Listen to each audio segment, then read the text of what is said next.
And from the front row, this is Wrestling. Adam Helms, JD Stark, Davey Boy here. Happy Wednesday evening to everybody. I know it's not a Wednesday, but these podcasts are recorded ahead of time. So if you're not listening to a Wednesday, well, happy day to whatever day you are listening to on.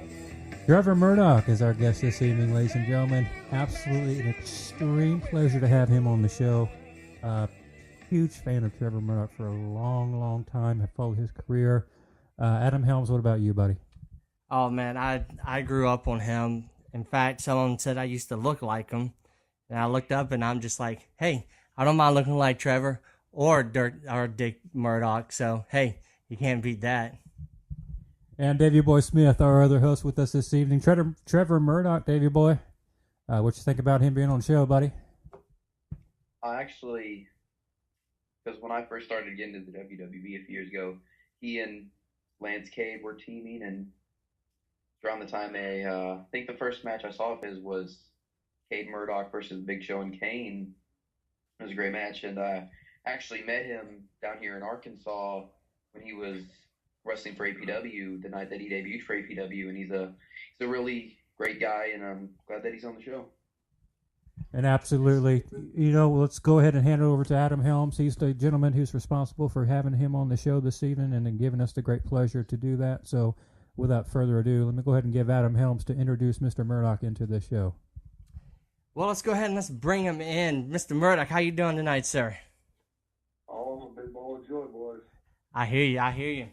So, let's just jump straight into your career. I was doing some research, and they said the reason that you got the name Trevor Murdoch is because your resemblance to Dick Murdoch. When I first heard the name, I started looking up. I was like, oh my God, someone that actually is related to Dick Murdoch's on there. How did you like that when they gave you that name?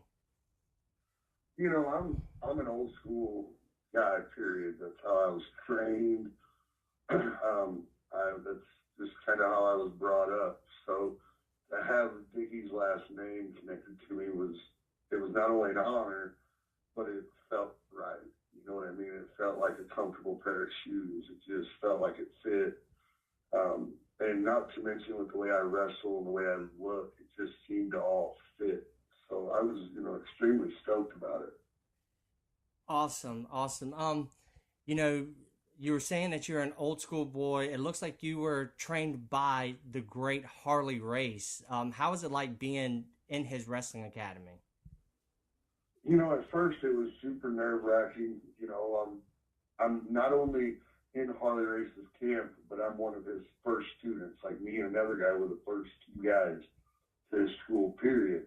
So we were the guinea pigs. We were the guys that had to go through everything. And if something didn't seem like it was working, we were the guys that had to switch it up. And Harley basically put us through the rigors to find out what he wanted to be done at his training facility.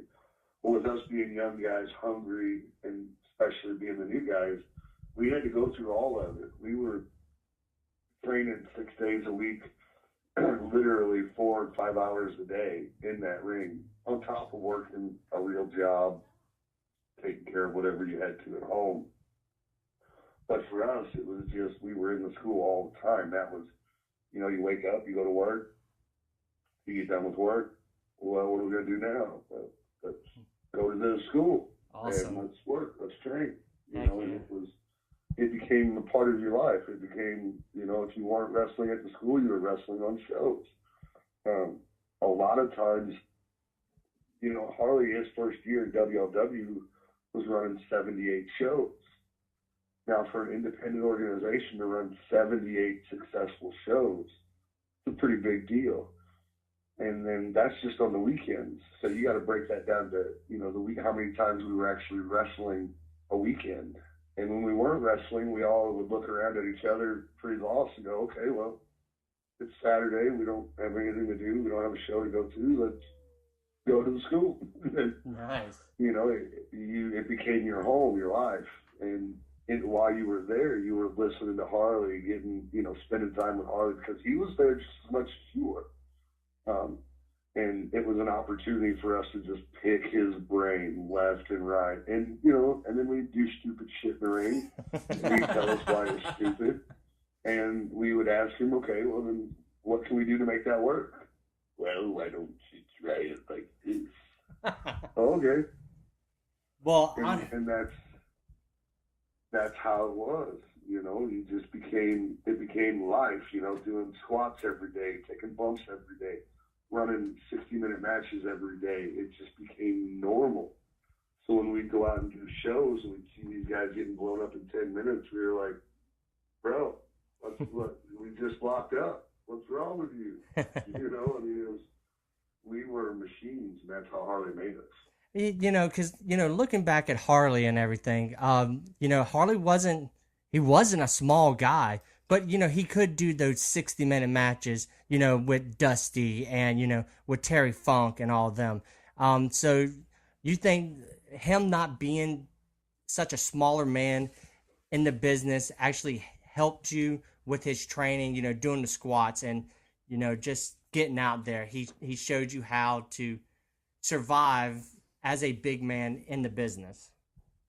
Well, it definitely helps because not only because of his size, but because of what he had done. I mean, Harley always taught us two ways when he was training us. This is the way that your opponent can work with you, or this is the way when he's not wanting to work with you, you can make him work with you. I get comments every once in a while because of my size and the way I looked. I was a fat guy in a locker room full of bodybuilders. But you got to understand, there's a reason why I was the fat guy in a room full of bodybuilders. There was a reason why I was a 3-time WWE Tag Team Champion.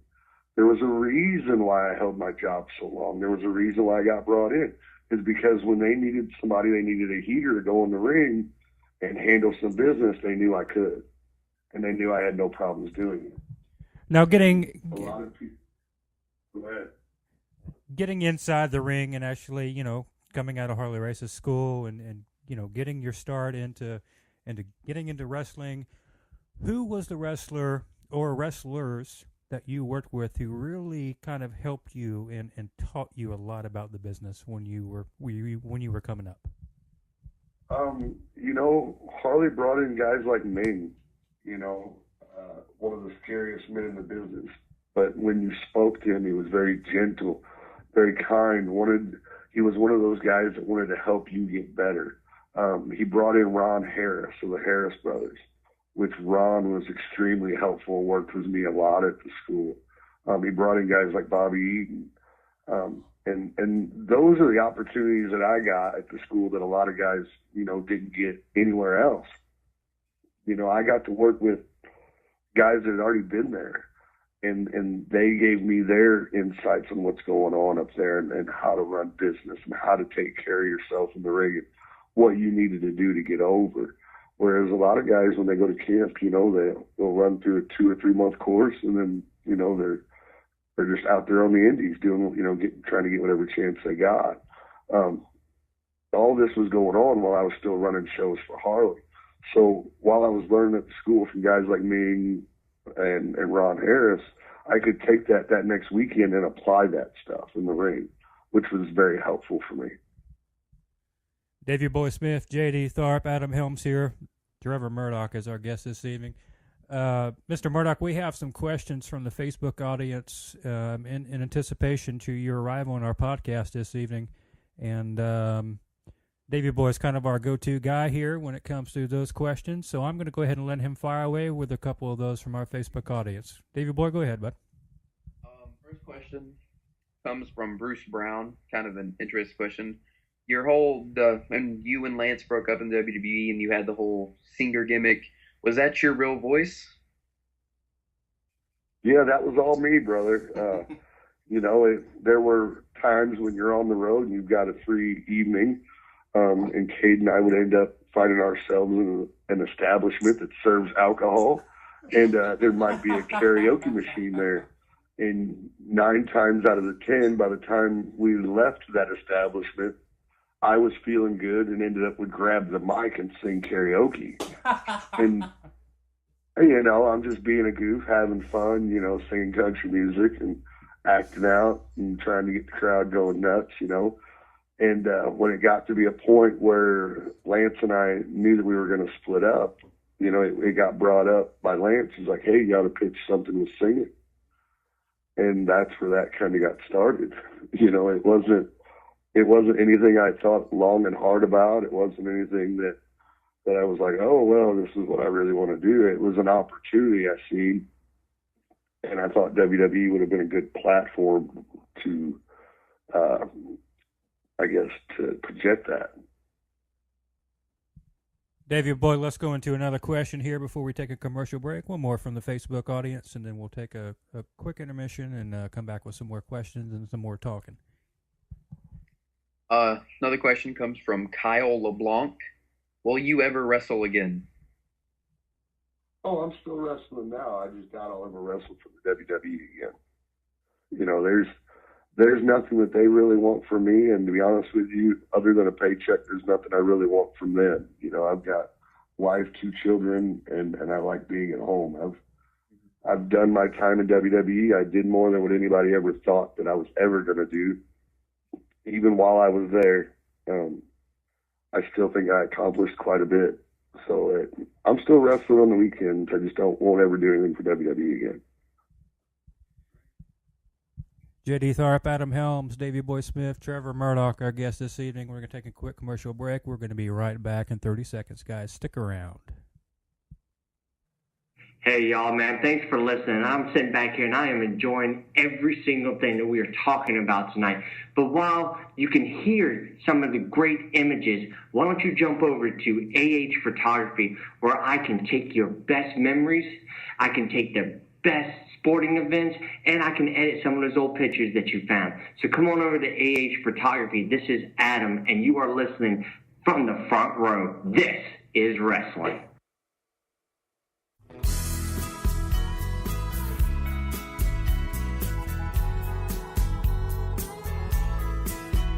And we are back. And now we have Trevor Murdoch still on the line with us today with J.D. Tharp, Davey Boy Smith, and the one and the only Adam Helms. Now, Trevor, let's get into, you know, we talked about you being in Harley Race's school, and, you know, further on in your career, you had a chance to actually wrestle one of Harley's old nemesis, the one that Harley put on the mat, the Nature Boy Ric Flair, and being from South Carolina, directly in Horseman country. How did it feel to actually just be in the ring with someone that Harley was in the ring with? Well, you know, I've always been a Flair fan, especially just as from a fan point of blah, blah, blah, blah. I can't get it out of my mouth. I've always been a fan, but as I was training through Harley, you know, I got to see more of Flair's matches.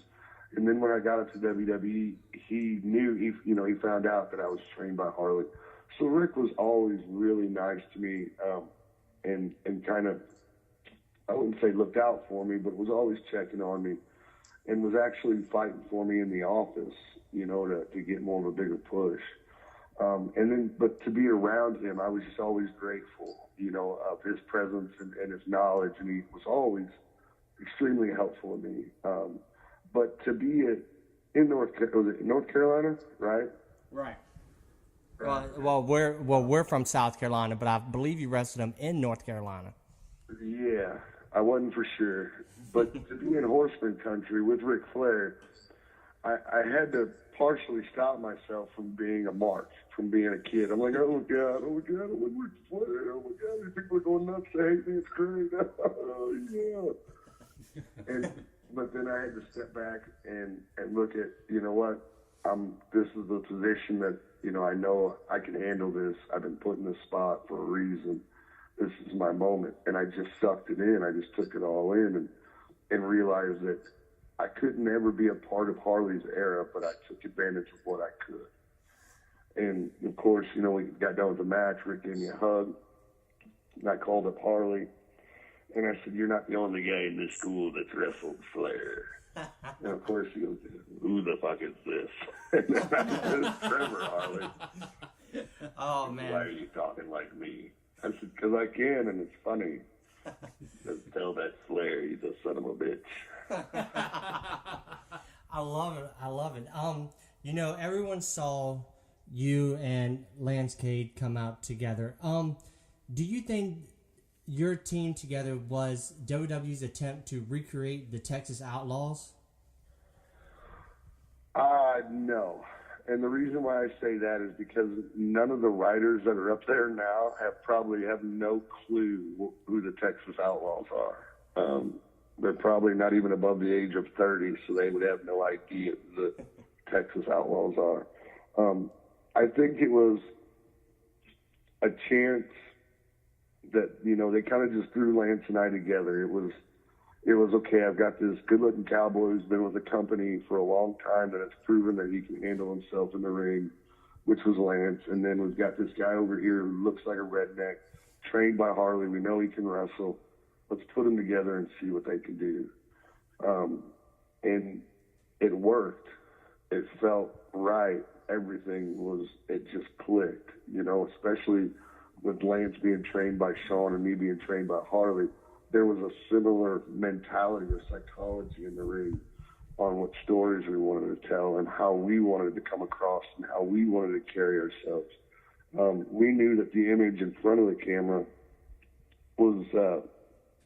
we knew the image behind the camera was just as important as the image in front of the camera.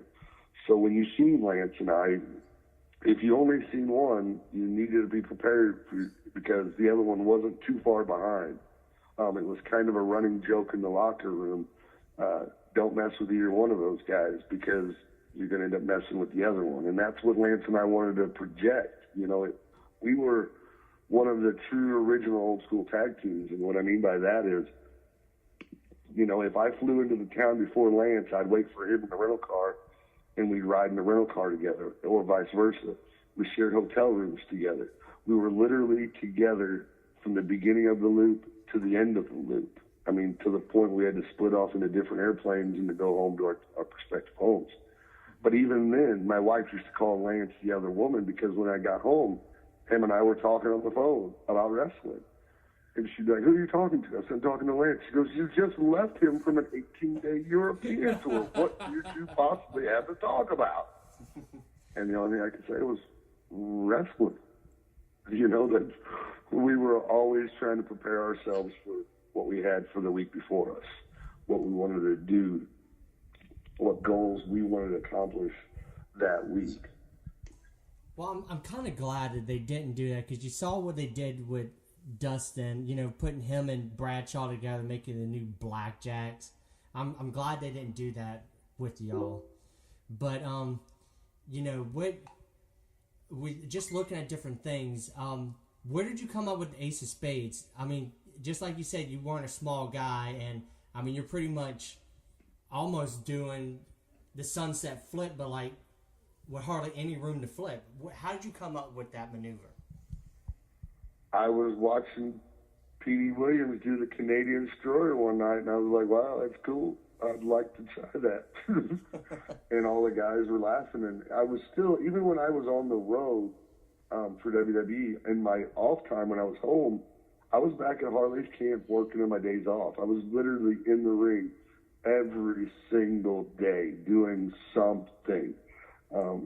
So I would, when I would get off the road and I had a new idea, Harley's students were my guinea pigs. Those guys were jumping up and down to try anything that they could with it because they knew that if I was able to perfect it and I liked it, they would see their hard work that they helped with me on TV.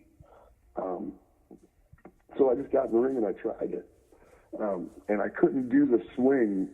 I'm too big for the guys to do the swing with me in that Canadian Destroyer.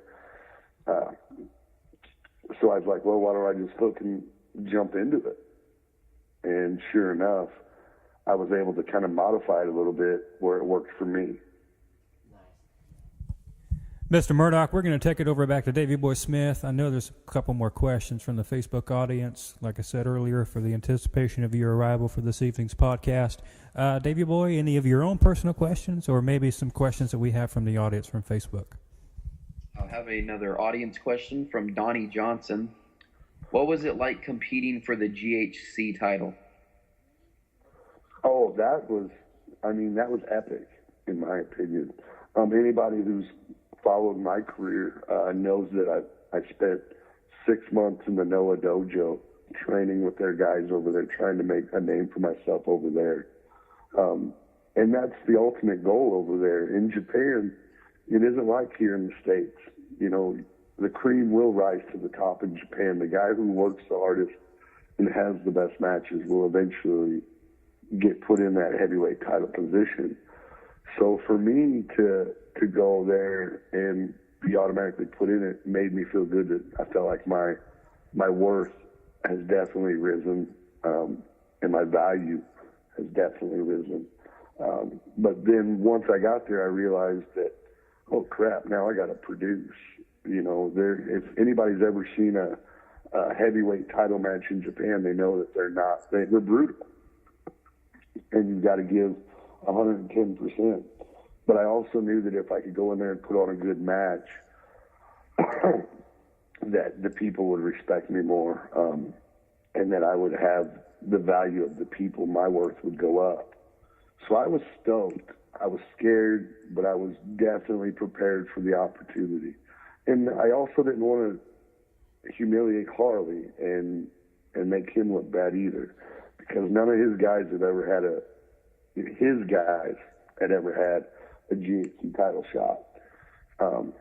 So I had a lot on my shoulders, and I had to represent for a lot of people, and I think I did a damn good job. So when Trevor Murdoch is not lacing up a pair of wrestling boots and stepping inside the square circle, what would he be doing? He would be hanging out with his beautiful wife and 2 kids that sorely missed out on a lot of time with me while I was traveling on the road. You know, I live in Eldon, Missouri, a little small town in Missouri down by Lake of the Ozarks. We live by the lake. It's beautiful. You know, I'm at the age now. It's time for me to worry about my family and not worry about, you know, what a superstar I can be. You know, when my son came into the world, his dreams became my dreams. You know, being there for him and not missing out on all the stuff I did for my daughter when she was younger. Now, Trevor, you stated that you're still in the square circle. You're still competing in wrestling events. Yes. How many more years do you see this for Trevor Murdoch and being in the wrestling industry? I don't know, brother. It seems like every match I have, I question whether or not it'll be a next one. You know, in this business, if you're not doing it full time, you know, you're not putting 100%, you're going to end up getting hurt. I know that. I've preached it to guys. It's just a part of the business. I am certainly not doing it full time anymore. It's not my main job anymore. So yeah, when I get in the ring, it hurts a whole lot more. But being in front of those people and getting in the ring with a younger guy who doesn't have as much experience, and being able to go out there and show him the stories that he can tell to people without having to take 30,000 crazy bumps, is a pleasure for me. That's where I'm at in my career.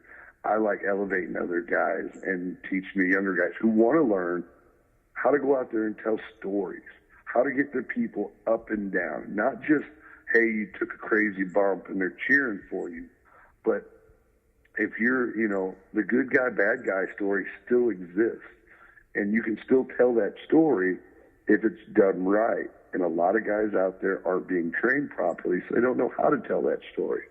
But they do know that if they take some sick bump off the top rope, that the people will react. And that shortens guys' careers. There's a reason why I'm not a gym guy, and there's also a reason why I've never missed a day of work due to injury. I used to crack jokes on all those guys in there. I was like, yep, there you go, boys, hit the gym. How many times? Oh, yeah, you've been out for 6 months for a shoulder injury. Oh, you've been out for a year for a knee injury. Yeah, look at me. Don't get me wrong, fellas. I work out a little bit, but nothing like you. Never missed a day of work. You know, and That's just kind of been my philosophy. It's worked for me. Now, I'm not saying it works for other guys, but it's always worked for me. This business is about telling stories. It's about being able to bring in the same people, putting asses in seats that's willing to spend their money for you to tell them a different story. And that's what I enjoy doing now. And has that kind of changed for you now, before, in the aspects of when you're in the professional wrestling industry and, you're trying to make a name for yourself, but now all these years behind you, all these years of experience, is that kind of liberating for you now to be able to kind of pass on your knowledge and your experience to these younger guys coming up and trying to make a name for themselves too? I mean, is that what kind of makes you come into the ring every night? That's what I enjoy now. That's what, my focus is. When I do these independents, I'm not going to get over more by beating the hell out of this guy, pinning him, and going home. No one wins like that. Now, granted, there are some names out there that feel like, hey, Goose, I got to be me, and I got to be me all the way through, and then I got to win, and then I got to do this, I got to do that. Ain't no one winning that way, man. What I can do now for the business is it isn't go out there and do the best moves and try to be the best wrestler in the world. It's about trying to protect my business by passing down what I've learned from guys like Harley Race, Ric Flair, Ricky Steamboat, Arn Anderson. That's not a shabby list to be, when it comes to trainers and guys you learn from. And it's my job to pass that stuff down to those guys. So hopefully, when they do get an opportunity, they know what to do in the ring. That's a lot of guys go up to do tryouts, are so scared and nervous that they want to think they got to do these big moves to impress everybody, but they can't lock up and take a headlock. Well, I'm sorry. The biggest company in the world is not going to pick up a guy that doesn't know the basics trying to do algebra, if that makes any sense. No, absolutely. You got to know. You got to be able to make a lockup look good and taking a head look good. You got to be able to make a punch look real. And I'm not talking like 30 punches. I'm talking about, can you make one punch look real? I know I did every single night. That's why I didn't have to throw, 5 and 6 of them at a time. Because I made sure that one punch, everybody in the building believed it. They could walk away and go, I don't know about wrestling, but when Trevor Murdoch punched the shit out of JTG, it looked like it hurt. Yeah, it did. It did look like it was hurt because, you were taught old school by one of the toughest wrestlers out there, Harley's, and then, you fought Ming, who really, from stories that I've heard, would beat the hell out of a man and not think twice. He definitely put me through my paces. And Ming put me over for Harley's WLW heavyweight title when I was 21 years old. And he definitely did not just hand that belt to me. He made me earn it, and he needed to find out what kind of man I was before he was willing to lay down for me. And I'm thankful to this day and will always be in debt for him because of that, because he showed me how to be humble in this business.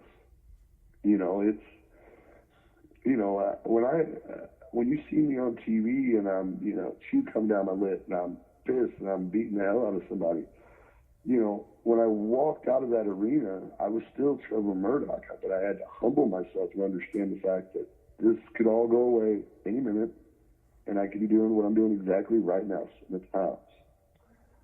So it was important to me while I was up there, especially when I would get fed local guys, just to beat up job guys. I always thanked them. I always shook their hand. I was always nice to them because I know eventually, somewhere down the road, I'm going to see these people again.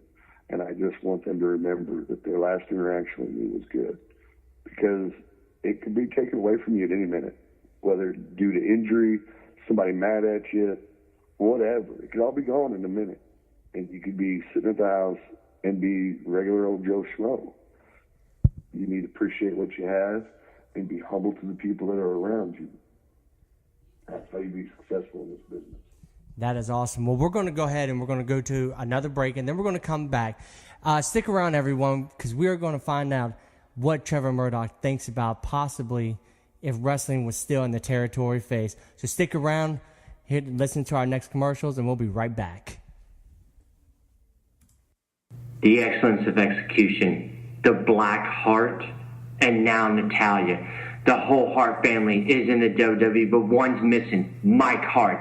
Hop on the Facebook and why don't you vote and get Mike Hart into the WWE. Go like Mike Hart for the WWE. If you aspire to become a professional wrestler but don't know where to begin, then I suggest you check out Rick Drayson's Professional School of Wrestling. Located in Sherman Oaks, California, Rick Drayson has over 50 years of experience and will teach you all you need to know about the basics of the wrestling industry. Check Rick Drayson out at rickdrayson.com. That's RICDRASIN. Rick Drayson's Professional School of Wrestling, where wrestling starts here.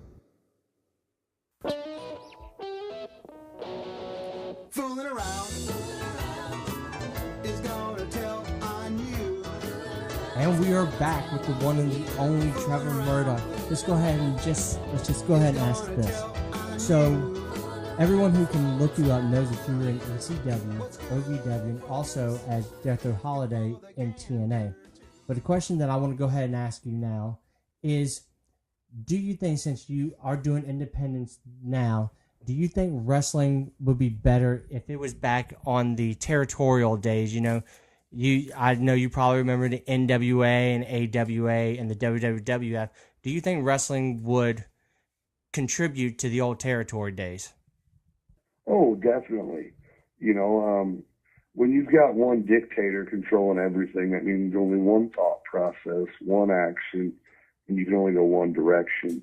When you had the territories, if things weren't working out in one territory, whether it be with the promoter, with fans, with whatever, you could move on and go to another territory and still feed your family, still wrestle, still do good things.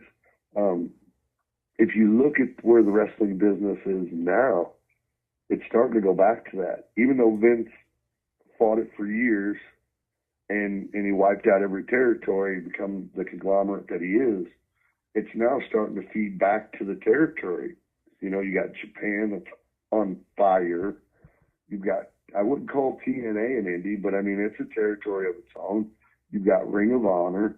Now you've got Jeff Jarrett's Global Force Wrestling coming up that's trying to connect himself with all of these territories. I mean, it's going back to the territory way of working business. And a lot of guys, even though they would like to have the money WWE gives them when they're paying properly, and they would like to have the fame that the WWE offers when it comes to their television, dealing with the bullshit of everything else is just extremely unappealing. And now they've got other places they can go and still get recognized and make money. You know, wrestlers are starting to have a little bit of the power back, where it's, you know, where they've got control of their careers a little bit. And that's what it should be. You know, don't get me wrong. I loved being a WWE, like I said, for the money and for the exposure that it gave me. But the person that I became, to have to deal with everything else that went with it, on the WWE bullshit end of it, wasn't worth it. And it makes you crazy. So I definitely think territories are going to be, or what's going to help keep this business going. And it's going to keep a lot of good wrestlers working and where people can actually see them again on TV other than on the WWE product. Now, Trevor, you know, back in the 70s, the 80s, you know, the Hogan Warrior, Macho Man, Randy Savage days, all the way up to now with The Rock, John Cena, Randy Orton. Throughout all those decades, what do you think is one key thing that has really changed in the wrestling industry that's kind of, you know, if you look at it, it's really kind of turned fans off away from the sport itself, the entertainment? What do you feel that might be? The lack of wrestling, the lack of storytelling. You know, when you watch WWE now, number one, it's 3 hours. 3 hours of wrestling, way too much. Number two, they put on like, I don't know, 10 matches, or they got 10, you know what I mean? There's a lot of stuff on there. And I guarantee you the longest match of the whole program is most of the time the main event, which people particularly don't care about who they're always putting in the main event. Whereas back in the day, they used to have a match be able to go 10, 12, 15 minutes. And you could tell a story in that match, not listen to the announcers talk about you doing a clothesline and then throwing in, then start talking about another match while your match is going on. Jim Ross was the best, and probably will always be the best commentator in pro wrestling. For the simple fact is, when he was on that mic, he wasn't talking about himself. He wasn't talking about anything else. Generally, his conversation always turned back to the match. And when he talked about that match, he was able to describe it and help the wrestlers tell that story. The guys nowadays, they have 6 minutes where they have to walk through the curtain, do their match and their finish, and then come back through that same curtain in 6 minutes. I can't take a healthy shit in 6 minutes, let alone go out there in front of millions and tell a story in a wrestling match. And people lose interest. They don't believe it. You cannot sit here and jam stuff down people's throats and tell them this is what they're going to believe and this is what they're going to like, and have them continue to accept it. In my opinion, what they're doing now in a lot of stuff, it's called turn the channel heat. It's not I hate this, not real heat, not like I want to see this guy get beat up. It's I'm tired of this crap. I want to watch CSI. Click. Exactly. And that's not doing anything for anybody. You know what I mean? Oh, I totally know what you mean. We're going to go ahead and we're going to, I got 2 more questions for you, and it's just mainly your opinion. Can you tell me, if you were to put in a DVD of the greatest matches that you have seen, what would be your favorite match that you've ever seen, and what would be the favorite match that you were ever involved in? Favorite match I've ever seen was when I was in Japan. I got to watch Kenta Kobashi against Takayama for the GHC heavyweight title match. And I can't put it in a DVD. I can't put it on the DVD and put it in my DVD player because I was ringside. And I watched these 2 giants battle each other. And it was the most, bar none, one of the best matches I've ever seen. And then number 2, the best match I've probably ever been a part of was, I'm going to say it was St. Louis. It was pay-per-view with the Hardys, Matt and Jeff, obviously. And I want to say it was either Backlash or, no, it wasn't Survivor. It was the pay-per-view in St. Louis with Matt and Jeff. I can't remember what pay-per-view it was. But I'm from St. Louis. That's where I grew up as a young man, a very young man before I got moved. I moved to the country. I've got family in St. Louis. And it was huge for me to be able to go out there, number 1, with the Hardys. But to then do it on a pay-per-view for the WWE tag titles with all of my family and friends in the audience, it was a very defining moment for me. It was I kind of put the stamp on that, like, you guys got to see me do what I do at my best. And for me, that was one of my greatest matches. Well, Mr. Murdoch, we want to thank you for being on this week's show. It was an absolute pleasure, and I hope that we can get you back on here someday. You bet, guys. Thanks for having me. Thank you. And we'll be right back to discuss some more events. This is From Ringside. Hey, I hope y'all are enjoying tonight's show, because let me tell you something. This is not work for me, Joe, David, and Davey. This is pure pleasure to speak with these wrestlers. So you know what? We can only continue with your support. So hop over to Facebook and like From the Front Row. This is wrestling. Leave us a little comment. Let us know who you want to have on future shows. Or if you just want to say, hey, guys, I love what you're doing. Come on over, comment, and enjoy us, and you will find out what our next podcast will be. From the Front Row, this is wrestling. only on Facebook.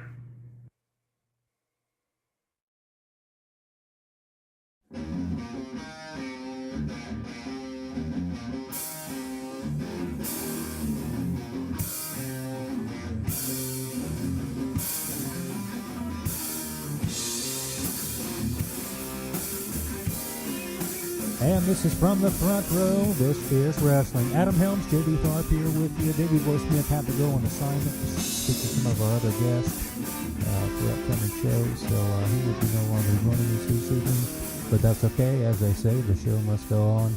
Adam Helms, Trevor Murdoch on the show. Absolutely extreme pleasure. Your thoughts, your feelings. We definitely need to get him back on the show again sometime. Oh, of course, of course. I mean, it was an absolute pleasure when we talked about doing a podcast. He was the first one that I went out to. You know, just looking at how old he is, he could be my big brother. You know, I got ladies. If you look at it, I got the sideburns and everything. I mean, I got the big thing, but I would hate to meet him in a honky tonk. I'm telling you.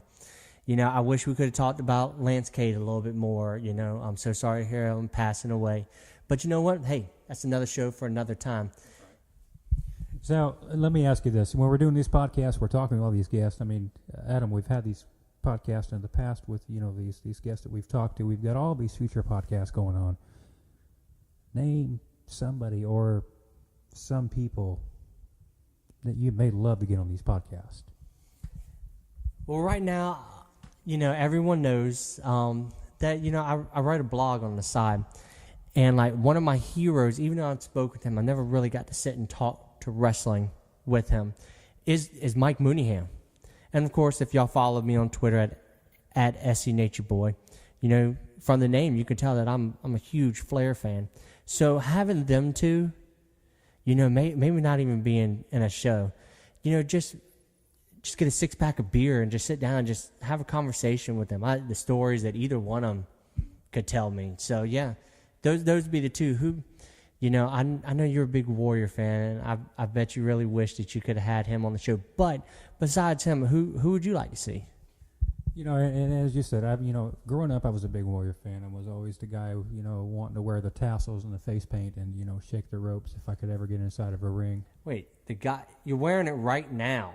What do you mean the guy that thought he was going, you're wearing it right now? Yeah, you leave me alone.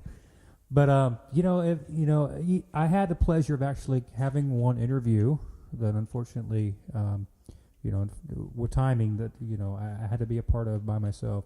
But, I mean, the one guy that definitely that I would love to have had on, and we do have on with these podcast episodes, was Rick Drayson. And I'm sure you're familiar with Rick Drayson. Oh, yeah. But if there is another guy that I could definitely love to have on one of these podcasts, is a guy who does a podcast of his own, is the one, the only, the Rattlesnake, Stone Cold Steve Austin. Ooh.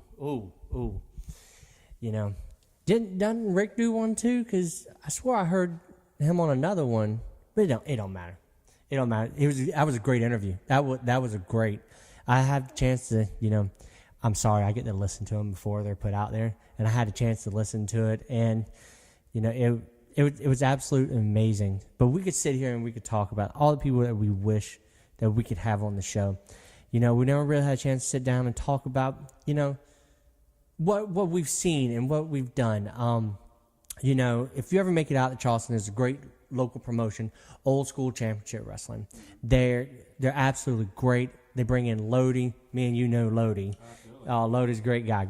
And if you get a chance, go look over my blog that I talk about Lodi.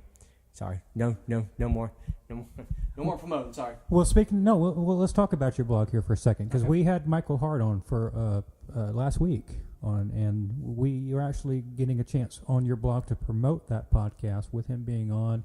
You know, Mike Hart for the WWE Facebook promotion that they got going on, and I mean. That blog right there, I mean, it took off with just that single promotion for Michael Hart. I mean, how did that feel for you? I know you had a chance to talk to Mike Hart about it, you know, personally one-on-one, regarding just all the exposure both of you, you know, have gotten just because of that single podcast, having him on, have a chance to talk with him, you getting the chance to put some information on your blog about him, and everything's just taken off on both directions. Well, you know, I had a great chance, you know, after he did the podcast. I was actually able to speak with him for a little bit, and it wasn't, to get any information for the podcast. That was never for my blog. That was never my intentions. I was just like, y'all told me, you can talk to Michael Hart. I'm like, seriously? Cool. So I was like, I jumped on the phone. I was able to talk to him. And, I wish I could say I marked out, but he was such a great guy. And he got me thinking. I'm in the process of writing another blog right now that actually deals with him. And it'll be out here in a few weeks. I'm going to set up a time to talk with him. But, it's going to be about how it is going from Stampede Wrestling to, to New Japan and everything like that. And, this podcast and hooking up with Mike Hart for WWE really has skyrocketed. And I hope that I get a lot of people to read my writing and also can, help promote the show. Because this is a great thing, we call ourselves the Four Horsemen of the podcast, not apocalypse. I'm sorry, I'm not bringing it into the world. But, we truly are, just listening to everything. But, why stop? Why not help someone who absolutely deserves to be in the WWE? We're talking about people, like lately, every time we bring a guest on here, we talk about favorite wrestlers. We had Justin Overstreet, and he talked about Sting, but who didn't like Sting? You being a Warrior fan, who didn't like Warrior? Yeah, Hogan, Flair. But we're sitting here. You get your wish. You get to build your own promotion from the 80s and the 90s. Okay? We're talking NWA, WCW, WWE. We're talking Attitude Era, and we're talking about Nitro. Build me your top 5 guys. Top 5 guys is matches wise, or who would be my top 5 guys in my promotion? In your promotion, your top 5 guys. Who would be the first one you shoot out right at the gate? Okay. I would tell you one of those top 5 guys would be the $1 Million Man, Ted DiBiase.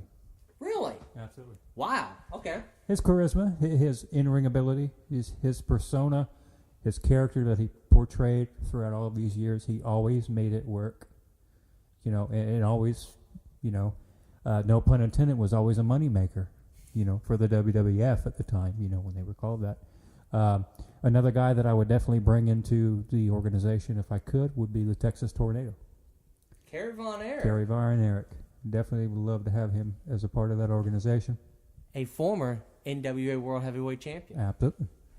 I guess number 3, obviously for me, there's no way in the world I could never count him out, would be Stone Cold Steve Austin. Attitude Era guy. I would definitely bring in Ravishing Rick Rude. Always another guy that I was always very fond of. In-ring ability, his agility, his charisma as well. It's just, you paid attention when he was in the ring. There was no doubt about it. Whether you loved him or you hate him, you paid attention because he was definitely something to spectate. As far as a 5th guy, that's a tough one. There's so many to choose from. How can you go down a line and wonder who do you bring in that last spot? It's almost kind of like a 5-on-5 Survivor Series kind of thing going on here. But I guess if I had to pick a 5th one, it'd be Ric Flair. How can you count out the 16-time world champion? There's just no way. You got a thing for heels. You got a thing for heels because you got Flair, DiBiase, Rude, and Stone Cold. You just leave night Kerry Von Erich. Well, Kerry Von Erich, I'll tell you something that a lot of people didn't know. Well, they might know now, but he only had one leg. Well, he had a prosthetic foot. Absolutely. A terrible motorcycle accident got rid of that. But you can actually see some of the Von Erichs in TNA right now. So, it's good to see that legacy going on. For me, oh, man, first out of the gate, Ric Flair. Everyone knows that. I'm going to put Ric Flair in there because he still is, the man. Absolutely. And as Charlotte would say, to be the woman, you got to beat the woman. And, Charlotte's great, too. I had a chance to speak with her before. She's totally awesome. Next up, you can't have Flair without having a great feud. Ricky the Dragon Steamboat. But if you're going to have Steamboat, you got to have Savage. Savage and Flair, another great. But you can't have Flair, Steamboat, and Savage without having the man they call Sting. And then last but not least, a lot of people hate hardcore, but I'm a traditionalist, and I had Terry Funk. I would bring it because he could. I mean, nowadays you would never tell that he was such a traditional wrestler, an NWA World Heavyweight Champion, a WWF Tag Team Champion. He had what is called an empty arena before The Rock and Mankind did it. An empty arena match with Jerry Lawler, great match. But we're sitting here and we're talking about traditionalists, and we're talking about we talked about Warrior. In those days, let's go 80s, early 90s.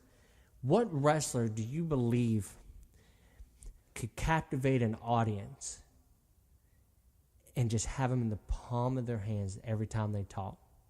I think you'd be shocked at my answer. What's yours? You talking about every time they talk, with their mic skills, being on the mic? Mic skills, in-ring ability. I'll give it again to the $1 Million Man. I think he was somebody who would captivate someone. Do I think he's top of my list? No. I think that guy right there, when it comes to the top of my list, that could captivate somebody when they picked up a microphone and you're going to really wonder what they're going to say, is Macho Man and Randy Savage. Even though he was kind of compared to the Warrior sometimes, and you're thinking after the interview, or you're thinking after he got done talking, like, what the hell did I just listen to? But he still captivated you. So give me your perspective. Who do you think had the best, like, on the mic, in the ring, on an interview kind of thing? It's going to shock you. It really is. But, to go back to Savage real quick, how can you not listen to a man who goes, I'm too cold to hold and too hot to handle? How can you not, you gotta listen to it and go, dig it, before he did a little snap it thing. That's what he did with Slim Jim. Jake the Snake Roberts. We saw his Hall of Fame induction last year. It made you feel sorry for him, but it also made you triumph from what he did with DDP Yoga. But, if you go back and you listen to his DVD and other interviews, he didn't have to scream. He didn't have to do anything. He just talked to you. Because if people listen, you can be as quiet as you want to be. And every time I saw Jake, I was like, don't point that snake to me. I don't like a snake. And then, going to Savage, seeing that cobra bite him. No. Ain't happening. Well, we're talking about the 80s and 90s in wrestling, the WWF eras, the WCWs. You as well as I grew up, even past that point with the NWA eras and the, WCWs and the WWFs, and, we've gone through all those eras. Tell me, you've been a wrestling fan as long as I can remember you, as long as I've known you. Even before that, you've told me things that really, you've educated me a lot on wrestling myself. I was a fan of watching it on TV. I wasn't just into really the history of it before I met you, and it really got inspired by you to learn, this is what I'm watching. I might want to kind of understand where it's coming from. It's almost like the storyline. You're not going to catch it if you don't know what happened before, But what was that one guy for you in the industry throughout any of the eras, any of the promotions that were just like, this is so cool? Who was that one person? A lot of people expect me to say, Ric Flair. But, God, I'm a huge Flair fan, but I've seen Flair at his worst, and, I've seen him at his best. But the one person that I've just had to look at and go, that is so cool, is Sting. Even to this day, him coming out at Survivor Series, I felt like I was 12 years old seeing Sting again. Shoot, forget that. Check this out. McAllister Fieldhouse at the Citadel here in Charleston. Does anybody remember a little show called Clash of the Champions. Ric Flair and Arn Anderson against Sting and the total package Lex Luger. I could spend a whole show on why Luger is horrible, but we're not going to do that today. He was actually in the ring with three of the best, in my opinion, one of the most underrated wrestlers, Arn Anderson. And if you go back and listen to the Justin Overstreet podcast, you'll hear me explain why. But as a young kid, I was sitting third row. I was looking right at the corner, and I saw Sting fly in the air and hit Arn Anderson with that Stinger splash. And seeing the Scorpion Death Lock, I put that on everyone. I didn't know how to do a figure four until I was 14 years old. I could never figure out. I kept getting myself dizzy. I grabbed the leg and circle around. I always fall face first, but Scorpion Death Lock, stick the leg in, wrap the legs, flip them over. That was great. Even when we were younger, the precursor to backyard wrestling. And we ain't gonna lie, me and Joe, when we first started hanging out, cut cardboard championship belts, and for some reason, he had the world championship. I was the Intercontinental champion. That's your chance to be. Yeah, I know, the Intercontinental champion is pretty cool. Yeah. But, that's one of the moves that we did. We did the Scorpion Death Lock, or the Sharpshooter, which are the same thing. But, it's just always Sting. Everyone goes, well, it's so cool with Hogan. When he got stale, he went and turned NWO. Sting wasn't getting stale, in my opinion. Sting was, he was that franchise. And it's like, you know what? He just thought that he'd do something different. I think he got tired of dyeing his hair. But, it's just, going to the Crow. Who would ever thought about doing that? Now, you talked a lot about Sting, Adam, and, your likeness to him growing up, being a wrestling fan. His best run, WCW or TNA? NWA, WCW. I'll tell you why. WrestleMania 1 was, everyone always remembered that. I have to go back and look, because right now I can't tell you yes or no. It's either WrestleMania 1 or WrestleMania 2. Ric Flair and Sting headlined it the same night. They went to, is either a 60-minute draw, and you knew Sting was the man to be. NWA, WCW, just absolutely great. He could wrestle with Sting. Wrestle with Flair.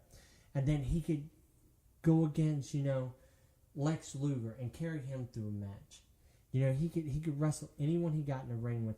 He made them look better.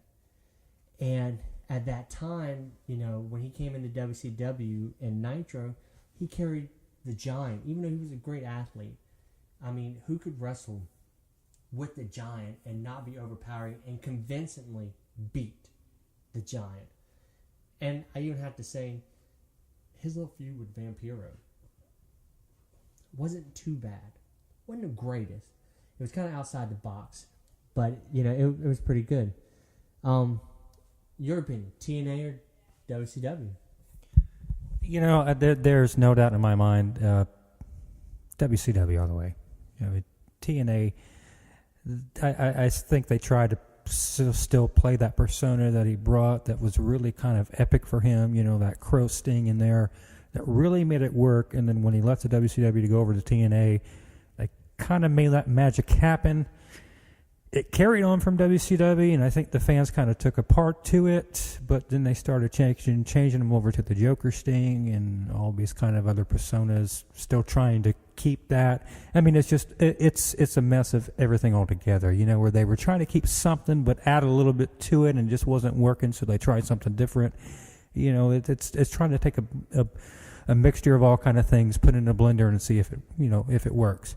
And it just didn't work for TNA. I just don't think that, that Joker Sting or any kind of persona with Sting that they try to make work out in the TNA really worked. So, I mean, I'm definitely going to have to go with WCW Sting all the way. And if you ask me any Sting throughout history, I'm going to have to go with the Crow Sting. I mean, that was the best right there. And I can still hear that music in my head, him coming out with that baseball bat and that white face paint and that trench coat. I mean, there is no other thing like it coming down from the rafters. Man, your heart pounded and you got excited and you stuck your eyes to the TV because you're wondering what in the world's going to happen. Dude, we can talk about this all night, but we're gonna finish up here. But I'm gonna ask you one thing because we were talking about underrated wrestlers. In your opinion, we're gonna talk about tag teams just for a second. Everyone's heard LOD, Team 3D, or the Dudleys. Tell me what wrestling tag team did not get their fair share, in your opinion, on all the years you watched wrestling? Who do you think hasn't got their fair share? Well, I can't say Team 3D, because these guys have won almost every tag team championship there is to win.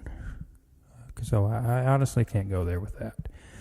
If Team 3D wants to sit there, not that they are, but if they ever want to sit there and claim that they're not getting their fair share in the wrestling industry, I'm going to have to beg to differ. I think a lot of fans would too. I mean, when you can actually sit there and say that you won every tag team championship there is to win in the industry, you're getting your fair share. The Hardy Boys probably could have been pushed a lot better. I would have loved to see LOD win a little bit more championships than what they did. But if I had to answer that question, I think it would be the Hardy Boys. I would have to go with them. And say I wish they could have been pushed a little bit further because of the charisma of both Matt and Jeff. It's crazy. Their ability to be so hardcore, don't care about themselves. They're out there to entertain the fans, and they're going to do what's necessary to make people say holy shit, holy shit, holy shit, and they have surpassed that expectation many of times. So I'm going to have to go with that question being answered again. The Hardy Boys with Matt and Jeff. I think they should have been pushed and could have been pushed a lot harder, especially in the WWF or the Attitude Eras. Those epic matches. With Edge and Christian and the Dudley Boys or Team 3D at the time. Any other tag matches that they were going through, man. But these guys really showed some stuff, and I think they should have got a lot further than they should have.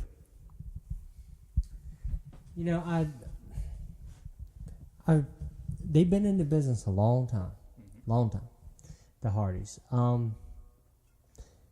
People say what you want about the Hardys. I mean, I don't have any negative words, except Jeff was the better Hardy. I'm just saying. No, I agree with that. But the tag team, I think that there's actually two of them, in my opinion, that I don't think got their fair share or recognition as a tag team. And I'm gonna go old school. Even some are still wrestling right now. Robert Gibson, Ricky Morton, the Rock and Roll Express, Beautiful Bobby Eaton, Sweet Stan Lane, and Dennis Condrey. The Midnight Express and the Rock and Roll Express never got their fair share because they couldn't transition into the 90s and look the part of what people wanted. But Ricky Morton, which, by the way, I want to say congratulations to Ricky Morton on his grandchild being born a few weeks ago. So that's awesome. That's awesome. And Robert Gibson, great dude. Rock and Roll Express in the Hall of Fame. I saw the poster and everything at Raw a few weeks ago. So hey, I like it. So Hall of Fame for them. Hall of Fame for Midnight Express. So these two guys. I mean, there's five guys. It just means a lot of things. And Fandango does that diving leg drop from the top rope. Can't stand that guy. Beautiful Bobby Eaton. That is literally poetry in motion. Just how big Bobby Eaton was. And he could leg drop someone like that and just be awesome. You got to give it up for Corny. Jim Cornette. Yeah. One of the greatest managers out there. You got to give it out there. And also a hell of a shoot interview if you ever get the chance. But, him and Paul Heyman as Paulie Dangerously brought so much to the Midnight Express. And if you ever get a chance to see the match between Jim Cornette and Paul Heyman in a tuxedo match, just skip it, please. It is horrible. See Paul Heyman in his underwear. But, just them two just absolutely mesmerized the tag team division. And if you can go from being in a successful tag team, as Bobby Eaton did, to go on to team with Arn Anderson, the Enforcer, one of the greatest, and win tag team gold with that, that shows you that you're an awesome wrestler yourself. Well, you brought in someone to split, Paul Heyman, former president and owner of ECW, now advocate for, Brock Lesnar. But we're on the side of talking managers. So, in your opinion, throughout those decades that we've been talking about, through the 70s, the 80s and 90s, Attitude Eras, today, best manager ever to have been in the WWE, WWF, WCW, in your opinion, who tops the list? It's hard. Can I give you my top 3? Mm-hmm. Jim Cornette, absolutely. His run in the NWA, WCW, owning Smoky Mountain, coming back with the Fantastics, even coming into the WWE and managing the Rock and Roll Express at the time and the NWA. I believe the NWA Western Heavyweight Champion Jeff Jarrett was. I can't remember. That short little time, NWA was in the WWF. Even with this stuff with Owen Hart and Yokozuna and Davey Boy Smith, who could forget In Your House, Bret Hart and Davey Boy Smith going for the WWE Championship, and it was around the holiday season, and Jim Cornette's racket had a Santa Claus on it. That's just cool. The loaded racket.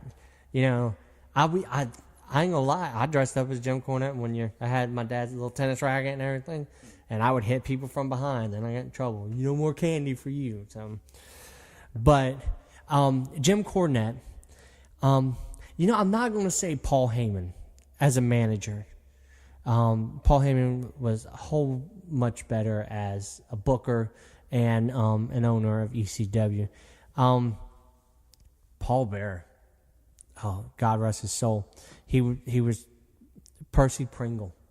He managed so many people before he came into the WWE. And then, you give a man who's short, overweight, and has this piercing voice. He had Brother Love with The Undertaker, and you're just like, that just didn't fit. But then when he brought Paul Bearer out, I never wanted to go to a funeral. And then third, the mouth of the South, Jimmy Hart. Right. I want to say Freddie Blassie. I want to say the Grand Wizard.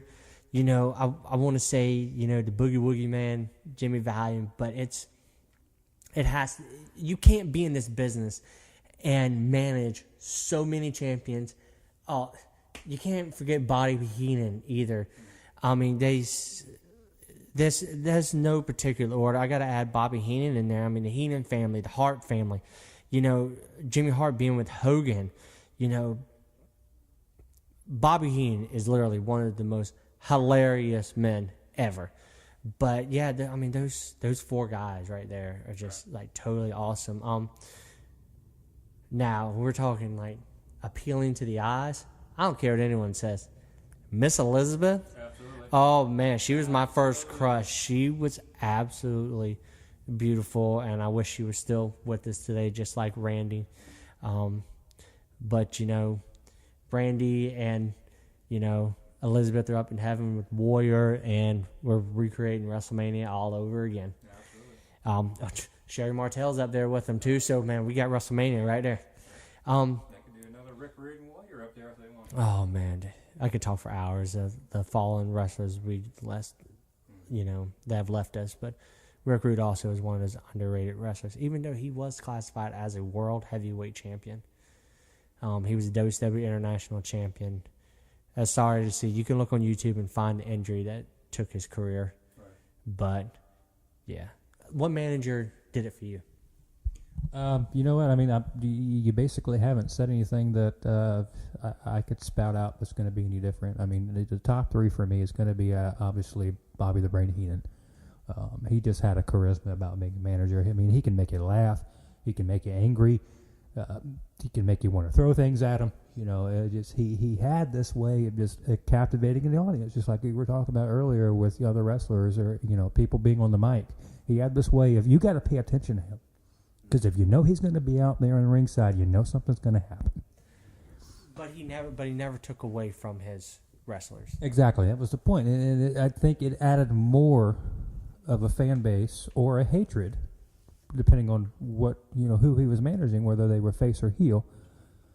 Either added that love or added that hate when you know Bobby the Brain Heenan is your manager by your ringside. Because he knows, you know he could play the role, and you know he's going to do something that's going to make you want to pay attention to him. Oh, yeah. I got to say Paul Moody. You know, if it wasn't for him, I don't think there would be an Undertaker, and if it wasn't for him...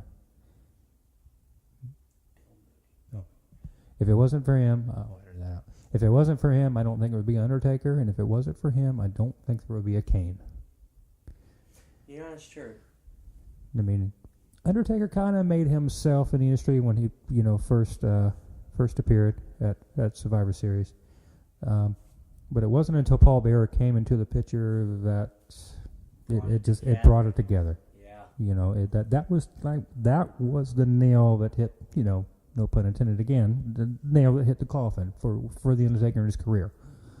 And I'm going to have to go through it, you know, Jimmy the Mouth South, you know, Jimmy Hart. I mean, he's majority of his managing career, he's been beside Hulk Hogan majority of the time, especially a lot of the WCW. But, I mean, he's been around with a lot of other people, and truly, again, another icon as far as the managers go. But, I mean, when you think managers, you know, people you've mentioned, people I mentioned, I mean, you can't really, if you know the wrestling industry, these are people that can't pop into your mind when you think about managers. There's no way, shape, or form. But talking that, let's get back into a little bit more of the 80s and the 70s, and let's go into the Monday Night Wars a little bit here. Were you a WCW guy, or were you a WWF in the Attitude Era? I hate to say it, but I was a huge WCW fan. One in particular, you know, Ric Flair. You know, I hated Hogan. Oh my God! But then when they brought out the NWO, it made you want to go, "What is going on here? Could WCW be shut down?" And that was the time that the dirt sheets first started coming out. You know, the internet really was getting big around that time. The 1-900 numbers were gone, which, by the way, Mom, one of these days I'll pay you back. Man, I'm telling you, I racked up some bills there. They had a little video game that you could play with it. But, you know, all the merchandising was behind it. You know, everyone was running around, NWO for life, NWO is too sweet. You know, so many different things that were going on there that captivated such a younger audience. And these kids these days will never know what it's like to have that Monday Night Raw, Monday Night Nitro, going head to head, going to school, arguing with your buddy. No, Stone Cold sucks. NWO, Kevin Nash, Scott Hall, you know, bringing in the cruiserweights. WWE had to step up their game and bring in the lightweights. I mean, it was just a great time. You know, you did the trial and error around that time.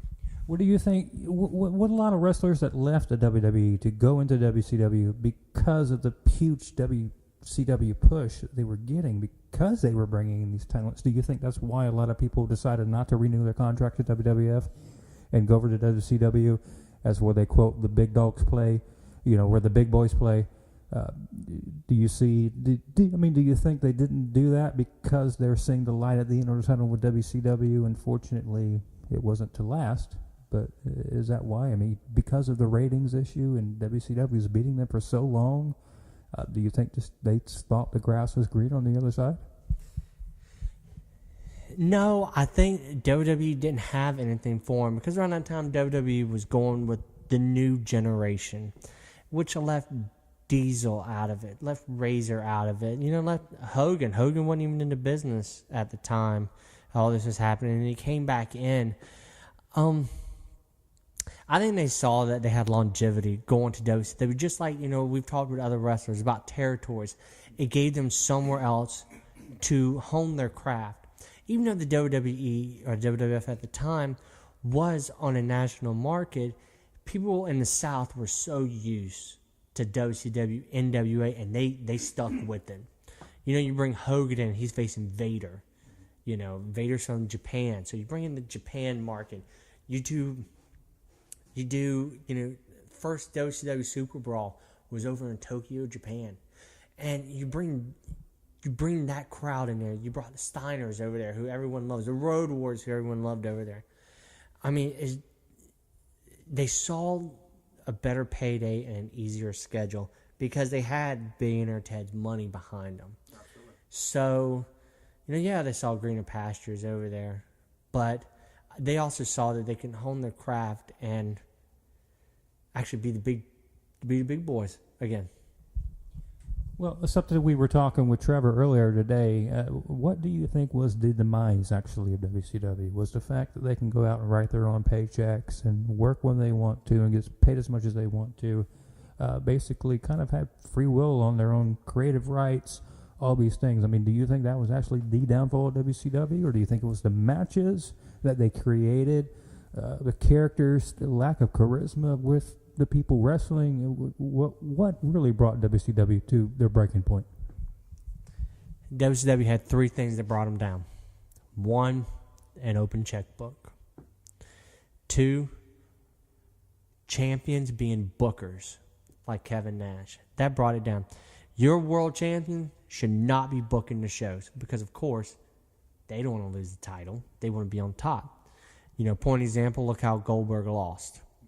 Kevin Nash is a booker. And three, they lost the will to actually fight. They won so much. You play a video game on easy.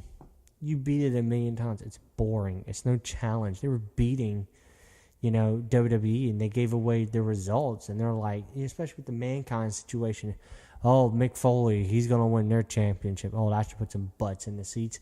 Everyone turned over right there because they're like, Mankind's going to win the title. I want to see how he wins. There was a lot of... That was almost their own demise there. Exactly. And then bringing in Vince Russo, who said that he ran the Attitude Era and realized that he's just a chump from New York. Sorry, anyone that's from New York listening. But he didn't know what he was doing. He had that filter in Vince McMahon, and the ideas are stupid. One in particular, the World Heavyweight title on David Arquette. Don't disgrace the big gold belt in that way whatsoever. Great actor, not a wrestler. So, that was the demise of WCW.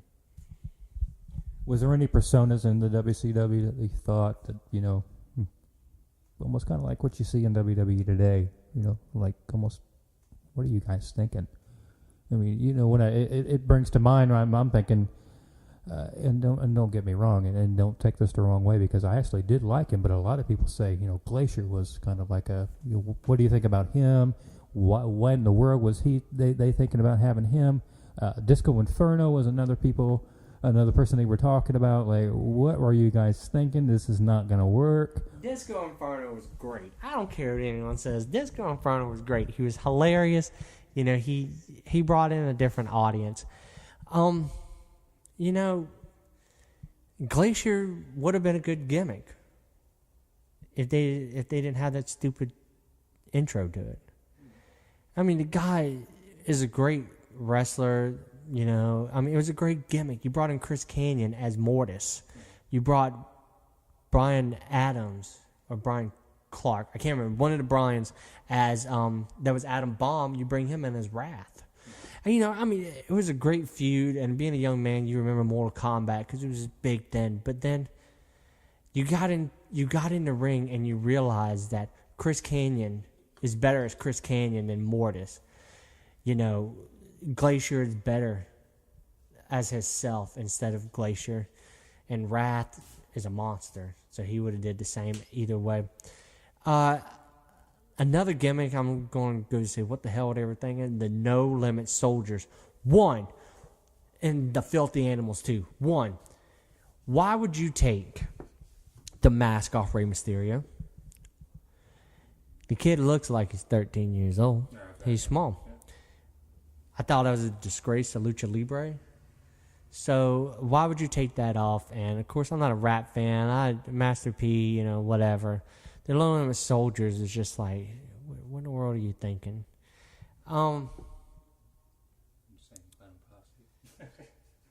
By the time ICP came in, they had a legitimate wrestling background. They were good for what they were there for. Yeah. You put Muda with them. Yeah, you put Muda with them, give them legitimacy, especially with Vampiro. They can go out there, they could do a few spots, boom, they're done. Muda comes in, green mist, 1, 2, 3, we're good to go. Muda's another subject we'll do one day, but, there's a lot of things that happen. Mike Awesome, a great wrestler. You put him with the what do they call him, the fat chick killer? Instead of career killer, they call him the fat chick killer. Then they give him the career killer, all this different stuff. And it's just like you take a great wrestler and you just make these hokey gimmicks. The Oklahoma gimmick. Why would you make fun of someone with Bell's palsy? Seriously. Jim Ross. Why would you? There was a lot of things that happened in WCW that I just look at and go, what the heck? And now, are there some gimmicks I think that would work now? No, I don't. I don't think there's hardly any gimmick that was in WCW, not someone's real persona, but a gimmick. I just don't think, anything would work now. If Glacier came into the WWE, I would like to see him super kick someone. God, I wish Chris Kanyon was still here with us. We could see, Chris Kanyon. But, no gimmick in WCW could last right now. And that's why a lot of superstars you see right now aren't in the WWE. Sting will last because he's Sting. Right. So, no, I don't think anyone could ever come over. Well, let's iterate on Sting here for just a second, and we've talked with a couple of guests throughout our shows here. We got about 10 more minutes, and we're going to finish up this podcast here. But Adam, like I said, we talked with a couple of our guests in the previous podcast, and unfortunately, we haven't had you on a show to be able to at a time that we've been able to discuss this. Your thoughts on Sting being in WWE? Do you think this is basically the pinnacle of his career? Do you think this is the final chapter? This is where it stops? And if it does go down to a retirement match, one last match, who's it going to be with? Yeah, this is the final stop for him, unless he's going to be an ambassador for the WWE. I think it's their chance to put him into the Hall of Fame, which he rightfully deserves. If Hogan's in there, Flair's in there twice with the Horsemen, Sting belongs in there as well because he has such a dynamic on this business. I think his last match will be WrestleMania 31. It looks like it's going to be a Triple H match. I have to agree, I remember talking with Justin. He said, Sting and Cena, and I had a chance to think about it. I don't think that would be too bad of a match. You would have the old school franchise against the new school franchise. I just don't think Triple H and Sting would carry the same amount as Sting and Cena or Sting and Taker. I don't either. I mean,